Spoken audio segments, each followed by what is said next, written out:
So, willkommen zu einem neuen Vlog, zum Oktober-Vlog wäre das.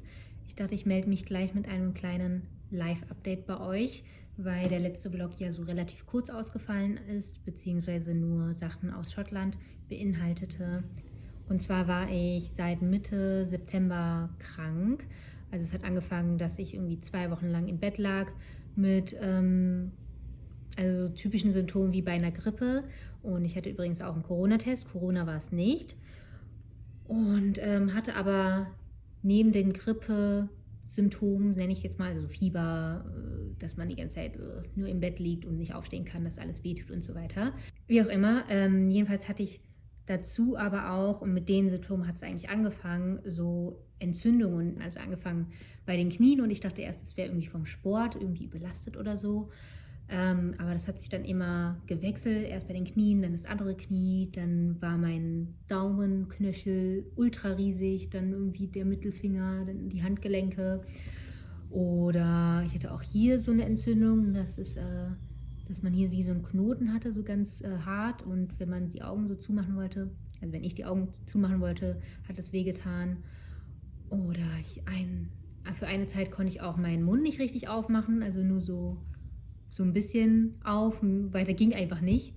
Nicht, dass es wehgetan hat, aber es ging einfach nicht auf. War richtig weird. Ja, das war auf jeden Fall in den ersten 2 Wochen relativ intensiv, dass ich eigentlich nur im Bett lag. Und Daisy hat sich so ein bisschen um mich gekümmert, also in dem Sinne, dass sie die ganze Zeit mit mir gefacetimed hat. Die ganze Zeit lief einfach FaceTime so nebenher und ich lag nur im Bett und hatte zumindest irgendwie das Gefühl, dass jemand da war. Also Johannes musste halt arbeiten und bevor ich nicht wusste, dass ich kein Corona habe, haben wir in getrennten Zimmern geschlafen und uns nur so auf Abstand kommuniziert. Warte, wo war ich, bevor ich irgendwas noch vergesse? Also ich habe halt diese ganzen Rheuma-Beschwerden und aber auch Nesselsucht. Und oh mein Gott, Nesselsucht ist das Nervigste, was ihr euch vorstellen könnt. Es ist zwar nicht schmerzhaft so wie die Rheuma-Sachen teilweise, aber es ist so nervig, weil die ganze Haut juckt, dass es einen wahnsinnig macht. Und ich habe teilweise einen Tangle-Teaser genommen und mich die ganze Zeit mit dem Tangle-Teaser gekratzt. Und das Ding ist dann, dass wenn man sich kratzt, dass dann ein paar Stunden später die Haut so anschwillt. Also man kriegt so Quaddeln. Das kann man sich so vorstellen, als ob ich mich in Brennnessel gelegt habe. So sieht es dann ungefähr aus. Und ja, dann habe ich angefangen, Ibuprofen zu nehmen. Einfach, damit es irgendwie ein bisschen besser wird. Also ich bin auch zum Arzt gegangen und so weiter. Das hat dann eigentlich auch ganz gut funktioniert. Ich konnte dann auch irgendwie wieder ab und zu rausgehen und so. Aber wann war das? 9. Oktober, glaube ich. Da war noch ein Geburtstag von einer Freundin, auf den ich unbedingt hingehen wollte. Und ich war dann auch da. An den Abend ging es mir dann doch wieder schlecht. Also ich habe es auch irgendwie gar nicht so richtig mitbekommen. Ich dachte erst, mir wäre einfach die ganze Zeit kalt, weil irgendwie die Balkontür offen war oder so. Aber dann haben irgendwann meine Zähne geklappert und dann bin ich noch mit dem Uber nach Hause gefahren und hatte dann noch 39,5 Fieber und Schüttelfrost halt. Und das hatte ich noch nie so doll. Also sowieso generell, ich bin jemand, der fast nie im Leben krank ist. Also ich hatte vielleicht irgendwie mal Schnupfen oder Husten so ein bisschen, aber nichts Wildes. Aber so richtig krank, das kenne ich nicht so wirklich. Also wahrscheinlich habe ich dann in den 6 Wochen ungefähr, in denen ich so krank war, Symptome hatte und so weiter, alles nachgeholt, was ich in den 30 Jahren nicht krank sein verpasst habe. Um es jetzt mal so ein bisschen positiv zu sehen. Naja, ich war natürlich auf jeden Fall beim Arzt, also beim Hausarzt und habe auch da einen Bluttest machen lassen. Gerade wegen den Entzündungssachen, die so die Gelenke betreffen. Und da war dann halt auch Entzündungswerte erhöht. Und der hat mich dann zu einem Rheumatologen überwiesen, weil die dann halt einfach nochmal ein bisschen genauer gucken können, weil das halt einfach ja so ein breites Feld ist. Und beim Rheumatologen haben wir dann auch nochmal richtig viele Tests gemacht. Also das war für mich auch das erste Mal in meinem Leben, also beim Hausarzt, dass mir Blut abgenommen wurde. Das habe ich noch nie vorher gemacht. Also war sowieso mal an der Zeit, dass man da mal nachguckt, ob irgendwas ist, who knows. Ja, also wie gesagt, wurde ich dann vom Hausarzt zum Rheumatologen überwiesen und der hat dann auch nochmal Tests gemacht. Und im Endeffekt von den Laborwerten und so weiter haben wir jetzt immer noch nicht rausgefunden, was für einen Infekt ich hatte, was genau irgendwie der Auslöser war oder wie auch immer. Also sie konnte zwar herausfinden, dass ich irgendwann mal pfeiferisches Drüsenfieber hatte, aber das ist dann halt so, das deutete darauf hin, dass es eine Infektion von langer Zeit war, also dass ich vor Jahren mal das hatte und es nicht gemerkt habe. Und ja, man könnte jetzt sozusagen, wenn man lustig ist, noch mehr Tests machen, um irgendwie irgendwelche Infektionskrankheiten rauszufinden, ob es die sind, Ringeröteln zum Beispiel oder irgendwie sowas. Aber ja, ein Wert, der positiv ausgefallen ist für rheumatische Arthritis. Also sie meinte aber, dass es irgendwie im Beginn oder irgendwie in Anfangsstadien oder irgendwie sowas, dass wir halt das beobachten und dass das etwas ist, was ich eventuell in Zukunft behandeln müsste. Und dafür hat sie mir Cortison verschrieben, was auch bei dem Hautausschlag helfen kann. Und ja, dann gucken wir erstmal, wie sich das so entwickelt in der nächsten Zeit. Und ja, beim Bluttest ist auch rausgekommen, dass ich Vitamin D-Mangel habe. Also habe ich auch Vitamin D verschrieben bekommen. Und mein Cholesterinwert ist zu hoch. Also muss ich da auch ein bisschen auf meine Ernährung achten. Das liegt bei uns auch in der Familie. Also meine Mama muss auch auf Cholesterin achten. Na gut, ist aber nicht ganz so wild. Mir geht es auf jeden Fall jetzt ein bisschen besser. Ich habe immer noch so Nesselsucht, also mir juckt es immer noch, aber es ist nicht mehr so schlimm wie vorher. Also ich glaube, es hilft auf jeden Fall schon ein bisschen, die paar Tage, die ich jetzt Cortison nehme. Und ja, dann beobachten wir das Ganze und werden dann in Zukunft nochmal einen Bluttest machen, um zu gucken, ob das mit dem Rheuma vielleicht nur zu dem Zeitpunkt irgendwie so war und das so getriggert hat. So viel dazu. Ich hoffe, ich habe jetzt nicht zu lange geredet. Das ist jetzt mein kleines Gesundheitsupdate gewesen. On 6? Oh, sounds good. Okay. Bye, sweetie. Bye, Dad. Bye, Leonard.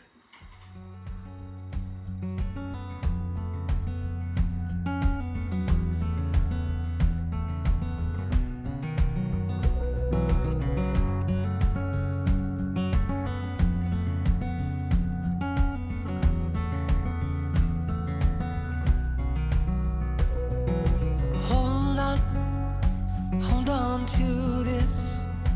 There's enough of me to last the year. Take this, but don't break it. I'll be coming back when I'm in need. Oh. Irgendwie hatte ich mal Lust, das Wohnzimmer umzustellen und ich habe jetzt die Couch so hier an die Fensterseite gestellt und finde es irgendwie ganz schön so. Also vor allem, wenn man halt hier so drauf guckt. Klar, der Fernseher ist trotzdem riesig, aber ich finde, gibt es Schlimmeres. Und irgendwie finde ich es ganz schön, wenn man dann sich hier hinlegt und da schön die Sonne auf einen scheint. Weil tagsüber gucken wir eh kein Fernsehen. Und ja. So, ich habe mal die Vorhänge zugemacht und sieht jetzt super schön gemütlich aus. Gefällt mir sehr, sehr gut. So, ich dachte, ich mache jetzt mal kurz einen kleinen Haul, weil ich in den letzten Wochen so ein paar Sachen bestellt habe. Also, ich habe mir ja schon gedacht, dass ich die nächste Zeit überwiegend zu Hause verbringen werde und wahrscheinlich ganz viele kuschelige, bequeme Sachen bauen werde und die dann aber nicht ganz so gammelig aussehen sollen, sondern trotzdem auch schön und vielleicht auch so, dass man damit auch rausgehen kann, zumindest zum Teil hier betreffend. Naja, ich zeige euch einfach die Sachen. Also ich habe 3 Pyjama-Sets bestellt von H&M. Einmal hier in dieser Farbe. So sieht der Pulli aus. Und die passende Hose mit so ein bisschen Schlag. So ein bisschen weiter. Finde ich sehr schön. Ich mag die Farbe ganz gerne. Und zusammengetragen sieht das dann einfach ein bisschen mehr put together aus, obwohl man halt einen Jogginganzug anhat. Und das gleiche Schema haben wir nochmal in dieser Farbe, aber aus einem etwas festeren Stoff. Also auch Baumwolle, aber halt so ein bisschen dicker und nicht ganz so weich. Aber ich finde die Farbe super schön, so ein Vanille-Pudding-Farbe. Gefällt mir sehr, sehr gut. Und die passende Jogginghose, diesmal aber mit so Bündchen unten. Und bei dem hier kann ich mir das auf jeden Fall sehr gut vorstellen, dass ich das auch draußen tragen werde. Einfach dann mit Mantel drüber, Sneaker dazu, easy. Und das dritte Set ist vielleicht so ein bisschen eleganter. Das ist hier bestehend aus dieser Hose. Auch ein bisschen ausgestellt unten mit so einem Ripp-Strickmuster. Das passende Oberteil sieht dann hier so aus. Also mit Polokragen, Knopfleiste und langen Ärmeln. Das hier kann man eigentlich auch ganz normal zu Jeans und Co. oder schickeren Hosen kombinieren. Nicht unbedingt zu der Pyjama-Hose. Aber ich finde, das ist auf jeden Fall eine etwas elegantere Art von Pyjama-Hauskleidung. So, und dann habe ich noch 2 Sachen von COS und eins der Sachen fällt eigentlich unter dem gleichen Schema wie die Sachen von H&M eben. Und zwar habe ich hier diesen Jumpsuit aus Merino-Wolle in Navy Blau bestellt. Den habe ich schon im Laden gesehen und dachte, oh mein Gott, irgendwie total schön.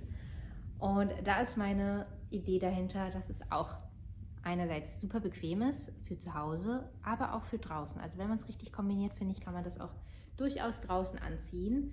Und das zweite Teil von COS ist dieser Bucket Hat. Ich liebe ja Bucket Hats. Und dieser ist cool, weil man den auch wenden kann. Also man kann das hier auch außen tragen oder halt so rum. Und ich hatte noch keinen in einer helleren Farbe, sondern nur einen schwarzen, auch von COS, den ich sehr, sehr gerne trage. Und so sieht dieser hier aus. Fühlt sich einfach auch ein bisschen kuscheliger, ein bisschen wärmer an. Ja, ich liebe das. Ich finde es einfach ultra süß vom Look her. Gefällt mir sehr gut. Ja. Man kann es dann halt auch andersrum tragen, wie gesagt. Und dann hätten wir noch eine Bestellung.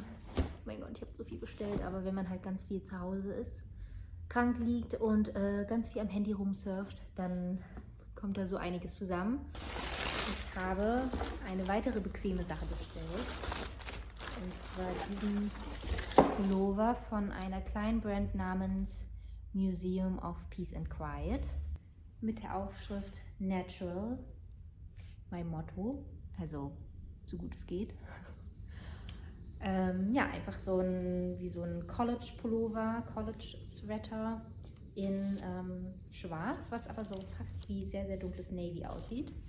Und ja, so beige Aufschrift. Eine Freundin von mir hatte den letzten an und das hat mir, glaube ich, den letzten Schuh verpasst, den dann endlich zu bestellen. Und ja, mir gefällt die auf jeden Fall sehr, sehr gut. Es ist so ein cooler, bequemer Pullover. Ich mag das irgendwie manchmal dann doch, wenn man so einen Schriftzug hat, und gegen Natural spricht auf jeden Fall nichts. Ja, das wäre das. Ich habe hier außerdem ein paar Essex-Sneaker bestellt, weil ich die ganz cool fand. Hier so sehen die aus. Aber irgendwie gefallen sie mir angezogen an mir selber nicht.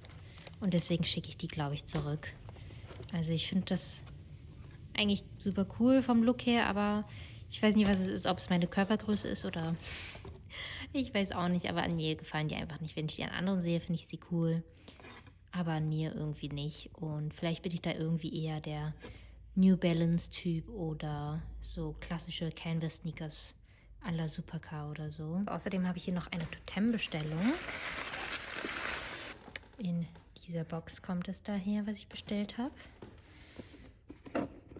So, und zwar habe ich diesen Gürtel hier bestellt von Totem.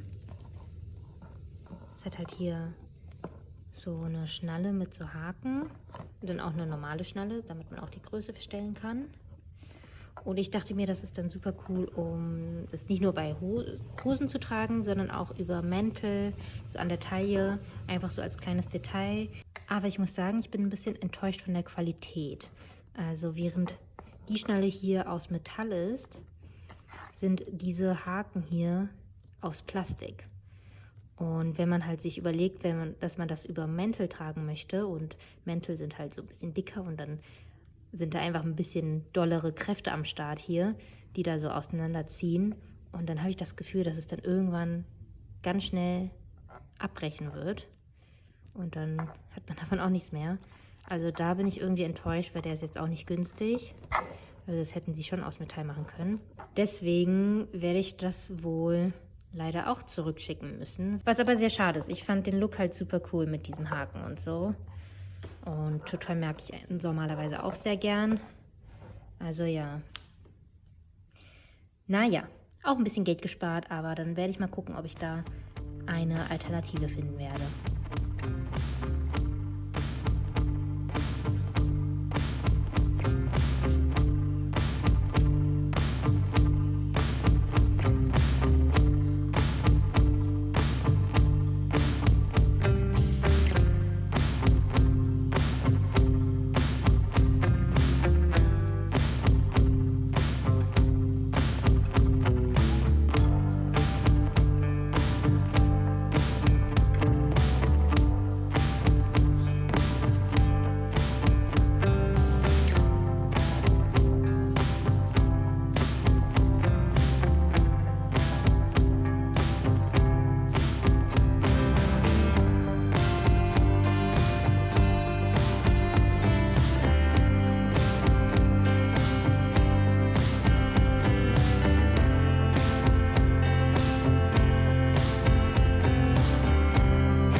Für Vogue und Stylebob abgefilmt. Ein kleines Styling-Video und habe ein großes Chaos verursacht. Das musste ich jetzt erstmal aufräumen. So, ich habe euch vorher noch nie das Badezimmer gezeigt, weil es einfach noch nicht so wirklich vorzeigbar war. Aber bevor wir hier jetzt eine große Änderung machen, zeige ich euch mal ein Vorher. Also das ist das Badezimmer. Wir haben hier halt noch keinen richtigen Spiegel. Nur diesen kleinen Spiegel hier. Naja, und dann haben wir halt hier so ein Regal mit den Sachen, was noch nicht ganz so optimal ist. Also hier haben wir echt so 2 Kisten, die so mega vollgestopft sind. Und ich denke, da gucken wir nochmal nach einem schöneren Organisationssystem. Ja, Dusche, Badewanne und dann ist hier die Waschmaschine. So, der Spiegel, den wir bestellt haben, ist angekommen und letztens war Sophie da und meinte, habt ihr euch ein Trampolin geholt? Aber das ist die Verpackung von dem Spiegel.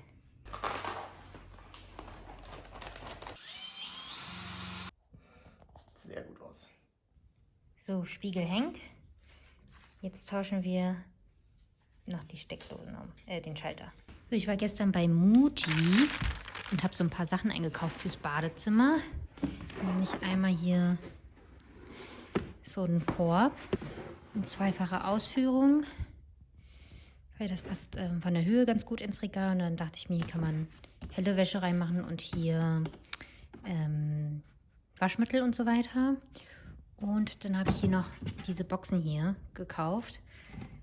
Eigentlich wollte ich mehr von denen kaufen, aber die hatten halt nur noch die 2 und ich wollte eigentlich nochmal so ein anderes Format, was nicht ganz so hoch ist.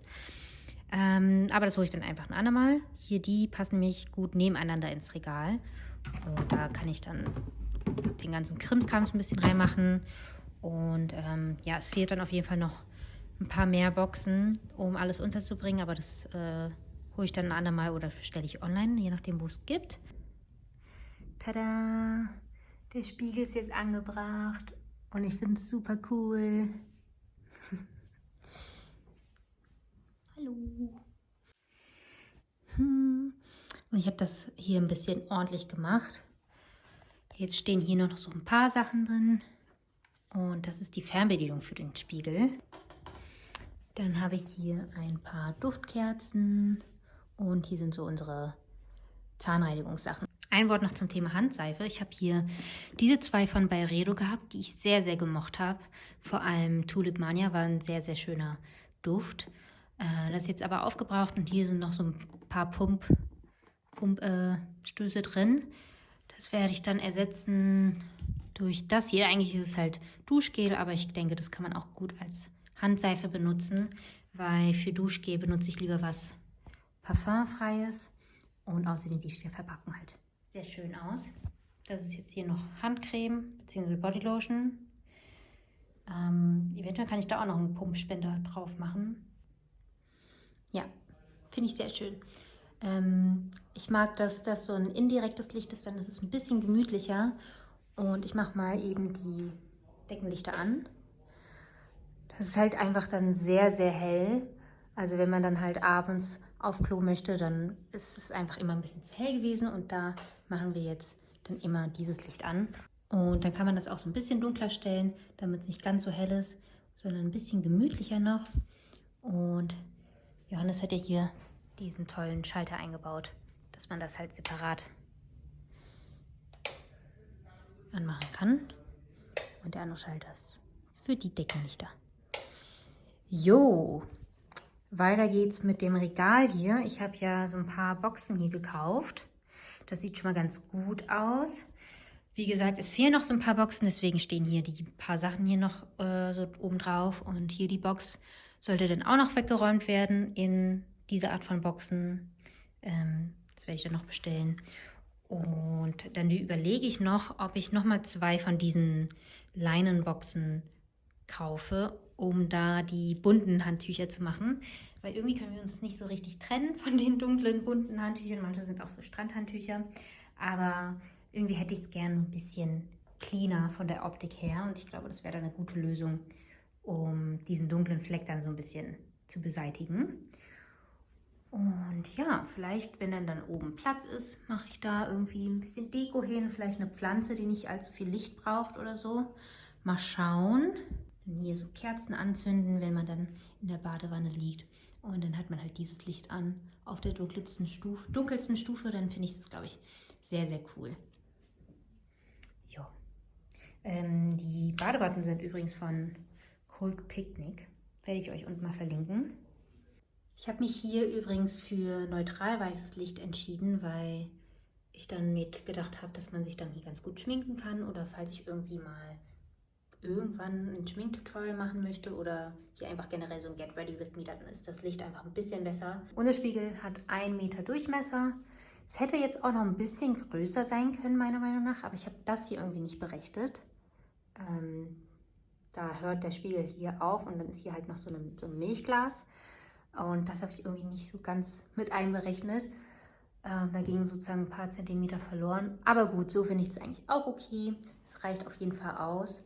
Und dadurch ist das Ding auch nicht ganz so schwer gewesen, als wenn man es jetzt nochmal einen Ticken größer gemacht hätte. Ja, ich finde es auf jeden Fall sehr schön. Bei den Boxen ist ganz cool, dass sie von der Farbe her sehr gut zu diesen Zen Denmark Sachen passen. Die sind halt auch in so einem hellgrau gehalten. Vielleicht könnt ihr euch da ja an den Haul erinnern, den ich gemacht habe. Ja, daher passt das ganz gut. Die haben bei Muji nämlich sonst auch Boxen, die so aussehen, also so ein bisschen milchig, halbtransparent. Da habe ich mir aber dann gedacht, dass es dann eventuell zu unordentlich aussehen würde, wenn man das halt so ein bisschen sehen würde, was da drin ist. Und deswegen habe ich mich für die graue Variante entschieden.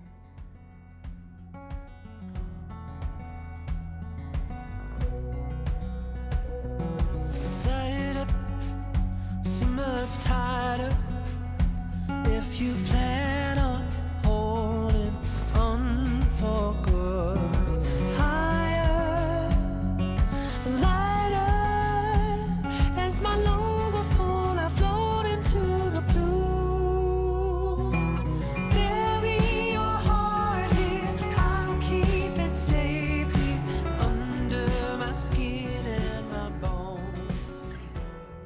habe es mir jetzt in der Küche gemütlich gemacht und ich habe hier diese Lampe hier hingestellt, weil das hier in der Ecke immer so ein bisschen dunkel ist und irgendwie finde ich es echt ganz schön so. Und da bin ich auf die Idee gekommen, dass wir vielleicht mal hier so ein Regal bauen könnten, wo dann die Lampe drauf könnte und dann hier vielleicht so ein ganz großes Bild oder so, damit das hier nicht mehr so kahl ist.